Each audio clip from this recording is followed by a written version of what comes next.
Hey guys, we're the Hard Time Strongmen podcast, cheering up a bear class of man. And today we have one question for you. Can Can you you not? not? Can Ugh. you not? Today Can we you are looking not? at we're looking at the Ranger Handbook. We are referencing, of course, the Ranger Handbook, TC3-21.76. The Anime Knox by Grog.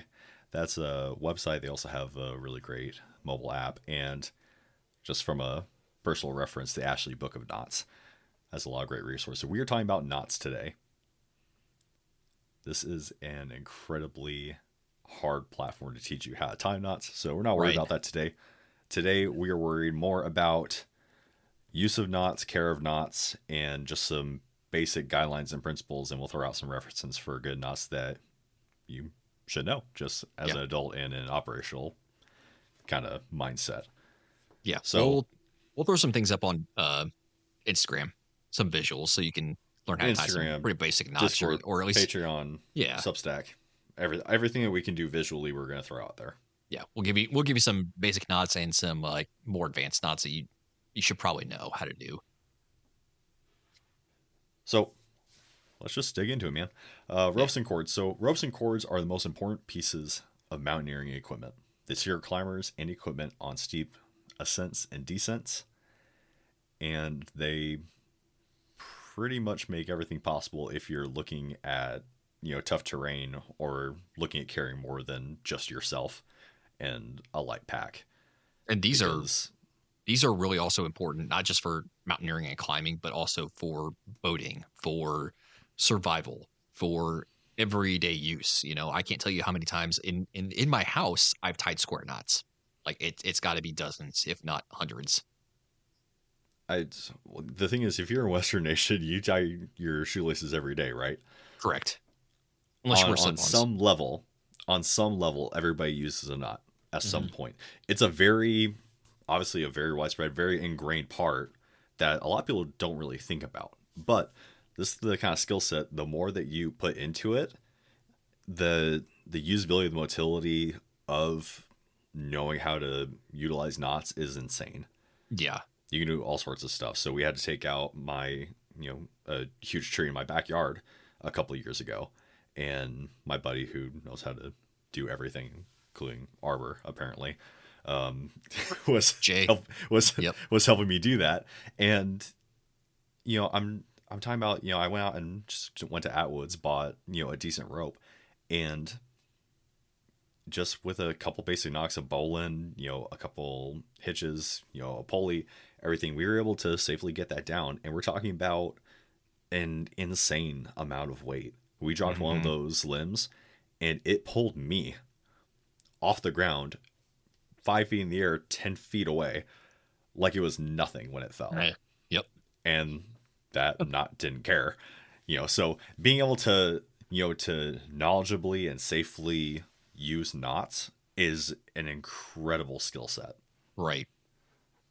It can do everything from securing a boat, securing a limb, to even like creating a harness, a really hasty harness that can save your life.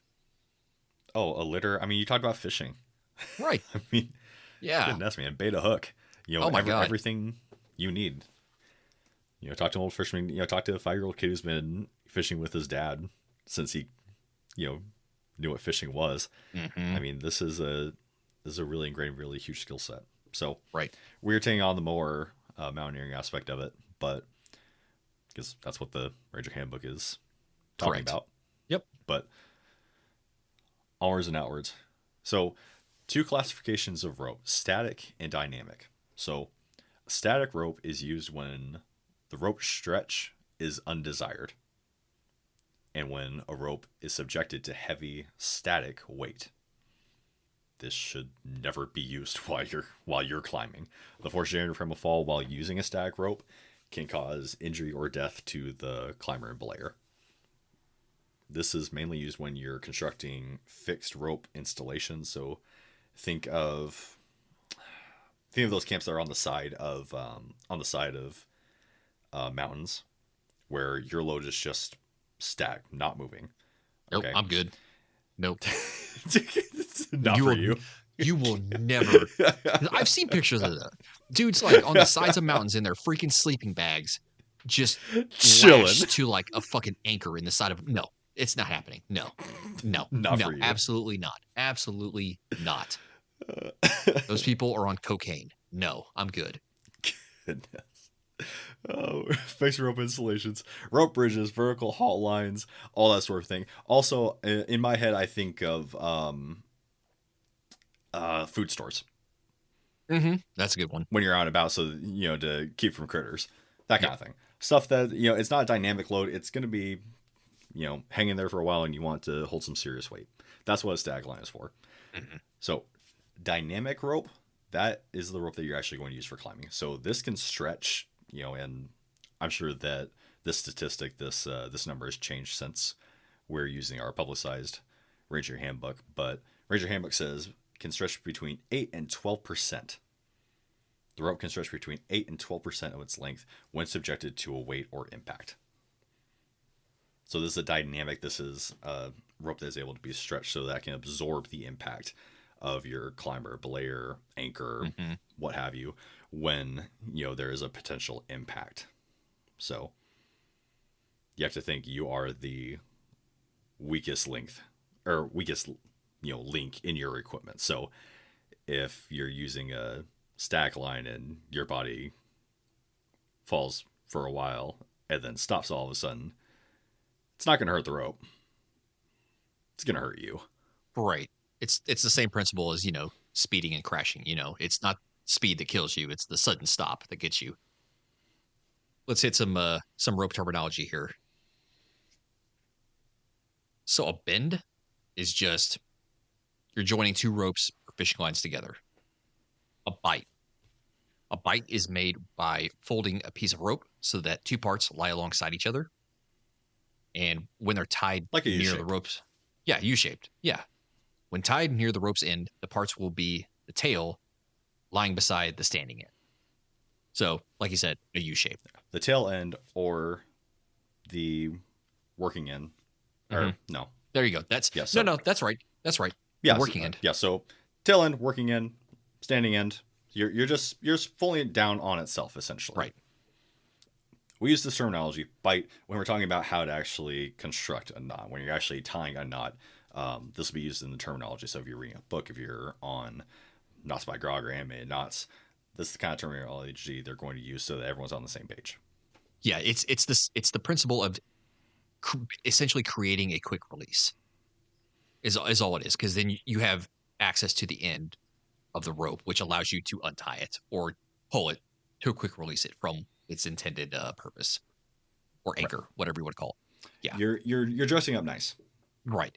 Right. And this is used in so many knots. Just thinking back to half the ones I've done or half the ones I've seen. Yeah. So a Well, bite think does about not. when you type a horse Right. to a post, right? You keep that you keep your working end, so you just hmm pull it off. You go. We used this a lot when we tied the covers on our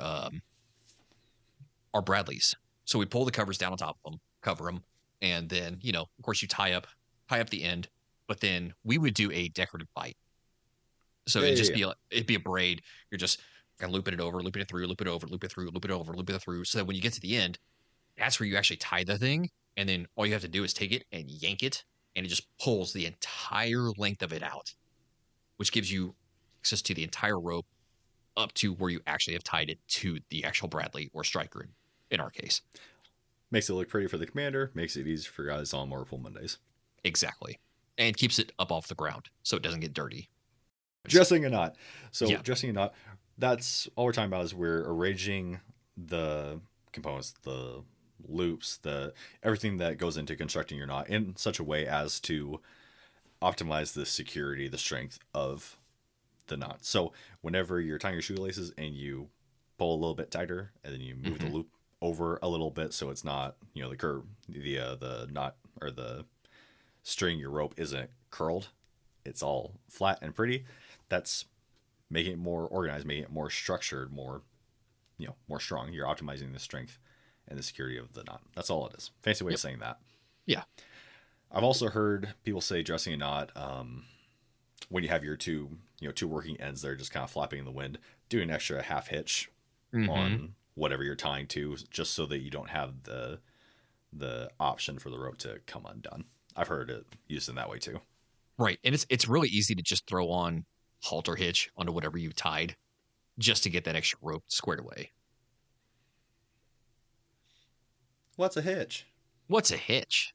So a hitch is just a knot. A hitch is a knot that attaches a rope to something else. I mean, you've heard the terminology of hitching a horse. It's the same thing. You're just tying your rope or something to something else. That's a A hitch. rope to a rope, a rope to a Rope to a pole, rope. Yep. rope to whatever. A loop. A loop. What's a made loop? when made when a rope forms a partial circle with the ends crossing each other. It is the rabbit going around the tree. That's all a loop is. Staying in, working. We talked about this just a second ago, right? So staying in, that's the long end of the rope. It's not knotted. Yep. So the staying part lies between the standing end and the knot. Yep. And the working end is the short end, the part that's doing the knotting. Stopper knot. It's just a knot that goes on the end of the rope. It stops it from going through a hole or going back on the knot itself, or it stops the knot from traveling. But that's all a stopper knot is. The thing with ropes, they're an incredible tool. Yes, you need to take care of them. So depending on the make of the rope, so the braid, the whether it's or synthetic or natural fibers, is going to determine a lot of how you're able to use the rope, how long, in what circumstance, etc. But some basic guidelines: rope that is used daily should be replaced every year. Rope used occasionally can last up to 5 years if you care for it properly. You should be inspecting your ropes before, during, and after use for abrasions, cuts, worn spots, mildew, frays, burns. Never step on a rope. Don't drag a rope if you don't have to. Avoid running over sharp or rough edges. So if you're thinking of mountaineering, rocks, tough ground, certain plants, tree bark. If you have to put down a pad, or something as a buffer between the rope and the surface that you're going to be tying against, you're going to want to do that because these, think of dynamic ropes. Okay, those are going to move and flex a little bit, and you need to keep your ropes away from oils, acids, any other corrosive substance. Salt water is another really great example of that. What was it that Kevin soaked that rope with in Home Alone 2? Kerosene. He Yeah, soaked. I think it was kerosene. He soaked that freaking rope in that he lit on fire while those guys were climbing down it. gosh. But like we're saying, like caring for how many movies, how many freaking movies have you seen, horror or otherwise, where someone has used a rope that they haven't inspected and it's fraying and it just snaps. Every Like time. this kind of thing happens, Yeah. Like these ropes are going to save your life or someone else's life, or they're going to help you in some way. Like, why not take care of it? I mean, we do maintenance on our weapons. We do maintenance on Well, it's another piece of equipment that equipment, we use. as with anything Yeah, else. exactly. Yeah. Well, and think about that. So now you, what's that movie with Yeah, that guy. Sylvester Stallone? You remember? The one Iconic where they're climbing scene. the mountain, right? Yes. Oh And they're my god. between like, and they're and the pulley or the Was that a scent? Phil. No, not Ascent. Started with a C, I think. Um Cliffhanger. Cliffhanger, thank you. That's what Yes, the movie that was. terrible movie, but I just dated us so bad there. I Oh, know. that was a great movie. That was It terrible. was. Oh man, it was that make you gag acting. It was awesome. I love that stuff. Ugh. It's the All right. best. What we're talking about is care of equipment, right? So Yeah. in that movie, all right. So yeah, granted, a piece of metal equipment. What was it? The pulley or the It was how they were traversing the rope to Yeah. between that It was gap. it But was essentially a pulley, yeah. I don't know what the terminology is. That broke, well, Hmm. whatever, movie magic. But your rope is going to break before anything else, right? And Yeah, something that's not listed in the Ranger handbook, right? But anytime that you tie a knot, a good rule of thumb is that you have weakened that rope by half at that point. Wherever you actually tied that knot, that's a decent rule of thumb is that you've weakened that rope by half of its strength. that's interesting. Yeah, right? You wouldn't think so, but No. you think of how a rope is designed to be used, lateral, right? So just Hmm. lateral, lateral. But what happens when you twist and pull and Oh, I cause guess all it those does. other stressors on it, right? Yeah, I guess you are Because think about right on just that. a bowline. Yeah. You have that one super tight loop, Hmm. bigger loop back around, so you have like three loops on top of each other. Hmm. Yeah, but so that's not listed in the Ranger handbook, but you have to think of that too. All right, sorry guys, back to rope care. So going, good transition. Don't leave ropes knotted or under tension longer than absolutely necessary. Right. So Yeah. don't leave your don't store your ropes knotted. Okay. Right. There are specific ways that you can wrap your rope that it'll stay organized so it's useful when you need it, but you're trying to keep the rope in a resting status. Right. And definitely avoid, like we were talking about with care and tension and knotting and all that stuff, loosening it. Avoid running your ropes across one another under tension because it's the same principle as running them across something sharp. Nylon on nylon contact damages ropes. I mean, just it's giving a rope burn to a rope is essentially what that is. Well, have you seen the was it? It's a video of how to escape zip ties or how to escape like rope binds, Right. and you use your shoelaces. I mean, think about Yeah. all that friction, all that heat. Mm-hmm. Not to mention, like you said, the wear just on the fibers themselves. It's It's eventually going to give. So you're trying to yep. avoid any kind of stress on the rope. Yep. If you need to clean your rope, you can clean it with cool water. Like I said, loosely coil and hang out to dry out of direct sunlight. So direct sunlight, UV rays, that'll also wear down a rope over time. So ultraviolet light rays will harm synthetic fibers. When wet, hang a rope out on a dry wooden peg or something upright at room temperature. No heat. Because like we said, heat will damage ropes. All right. So let's get into the actual knots. We're not going to tell you how to actually tie the knots. We're going to give you some knots to look up, learn how to tie. These are some good knots, some of our favorites.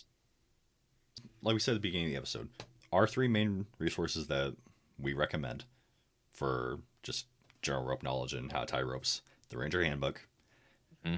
animatedknots.com, Mm-hmm. and the Ashley Book of Knots. I'm sure, I mean, there are hundreds, Oh, thousands there's of books on hundreds. how, apps on your phone, websites. I mean, Outside of looking this stuff up, buy or find 6 feet of rope and practice. yeah, it doesn't really cost that much at all. I mean, 550 No, cord, hell, that's an easy way, you four know? feet is literally all you need with the smaller diameter rope, and you can tie or practice to tie just about anything. Yep. Yep. All So right. you want to Like, kick us off? sure. I mean, like I said, I think it was in pre show, maybe earlier in this show, Square Knot. Square Knot is hands down probably one of my favorites. It's definitely one of my daily use ones. I use a Square Yes. Knot pretty much every day that I can think of. Not just for, I don't use a Square Knot to tie my shoes, but like if I'm tying something up, 9 times out of 10, it's not going to require it to be under some kind of tension. So a Square Knot keeps it pretty well. What about you? What? Just a daily Yeah, like bowling? bowling. 10 out of 10. That Yeah, yeah, that's I definitely one of my favorites. I learned how to tie that probably when I was like 12 or something, and it's just I've never forgotten it. And I love the bowling because it is so bowling's a loop, okay, Hmm. and the thing with bowline is it can handle an outrageous amount of weight. Is a extremely strong knot, but it doesn't get bound up. Yeah. So it can take an incredible amount of weight, and then you can untie it relatively easily. So it's a really neat knot to know. And there's a couple ways to tie Uh, where you could tie it one handed. You can, like I knew a guy, a fisherman, and he knew a really cool way to lash down when he was sailing. I mean, it's a very useful, very modular knot. I mean, in terms of sailing, one that you're gonna want to know is a cleat hitch. It's how you attach your boat to the dock. You just run it right over that cleat. Oh, two half hitches. You literally, pass your bite over, run your stand through, or run your working end through the loop, and then through the loop again. And that's actually pretty dang secure Mm. for what it is. You need to make sure it's under tension, but it is a good little knot to use. Learn how to do lashings. Lashings, there's several different ways of doing this, but they're very useful in like Explain constructing lashings. shelter. Um, do what? Explain lashings. I mean, for lack of better ways of doing this, they're a way of attaching two sticks together or two branches together in such a way that they are useful and secured. Like you can use a square lashing to attach two branches together to help create the structure of, say, your shelter in the woods. Uh, it makes it a lot more secure. You can do a tripod lashing to secure three sticks together to create a tripod. You can use that to cook with. You can use that, Jesus, for freaking everything. Lashings are extremely useful in survival situations. Right. I mean, hell, you can even use Also, a round lashing. I just saw this on here. Duh, that was a dumb moment for me. Use a round lashing to lash two to the ends of two sticks together to create longer reach. yeah, something that's also useful. So, connecting two ropes together. Yes. So I really like I don't know what it's called. So a more secure version is called the double fisherman's knot, but basically you're doing a Mm-hmm. an overhand knot from one rope to another rope, and Yep. then that secondary rope overhand knot on your first rope. When you pull them together, if you have them oriented in the same direction, it's super tough because the ropes are pulling laterally against the stopper knots, Mm-hmm. and there's nowhere to go. There's no give. So as long as you keep it under tension, super great knot. That I love this knot. The butterfly knot, super That's a good easy to one. tie, but it basically makes a loop in the middle of a rope. So if you have a rope suspended over some distance, like if you're camping, you want somewhere to hang your lantern. You can just do a quick butterfly loop, and you have a loop handy right in the middle. You don't have to work with any working ends or standing ends. Everything is just already there. So Yeah. Uh, Another good one for creating shelter in a survival situation. Say you have a tarp, but your tarp doesn't have any some any eyelets to tie a rope through. You can use a knot called a sheet bend. Essentially, you tie a rope to the tarp using the tarp itself. You bend the end of the tarp that you're going to be tying in a U shape, and you run a piece of rope up through the hole around the outside of it, and then loop the working end up under the part that came through the eyelet of your tarp. And then once it creates tension, it holds it in place, and you can use that rope to tie it to like a tree or whatever, a stake to hold it in interesting, place. It's really, really useful. It uses that interesting, it uses the material you already have without having to like um compromise the tarp itself by cutting a hole in it. huh? I've also seen if you put like a rock or something in the tarp, An MRE fold. rock or Yeah, something. yeah. Nice. Thanks for getting that reference. Here you're But you, here for you, but buddy. you grab it from the tarp end. Then you have something to tie your rope around. Oh, that's a good one too. Yeah.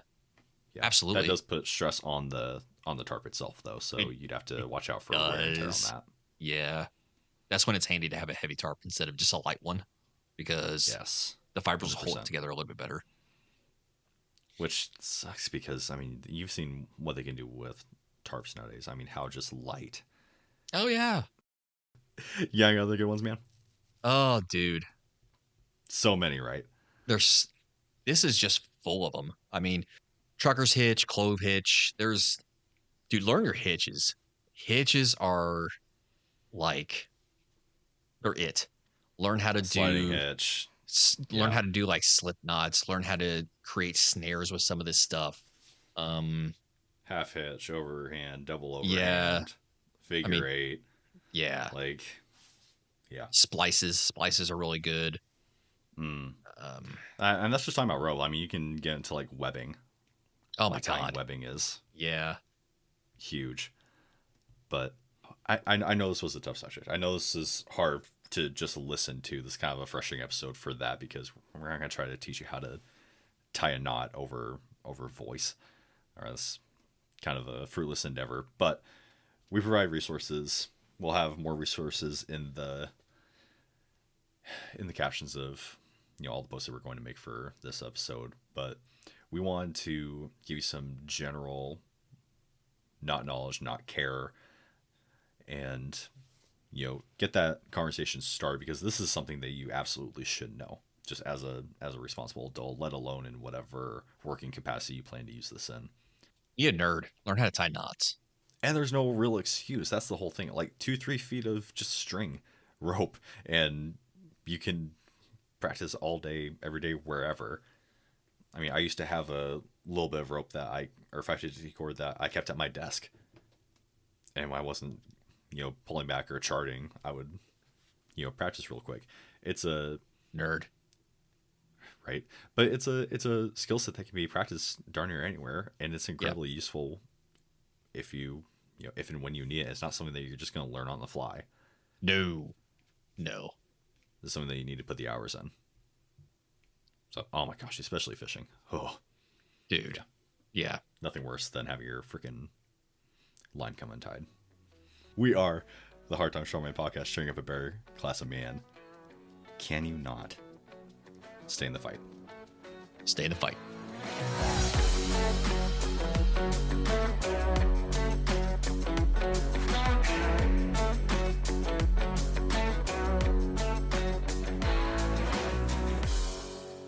Hey guys, this is 6 and 7 with the Hard Time Strongman podcast. Wanted to take a second to do a mental health check in and to tell y'all about the 988 Crisis Lifeline.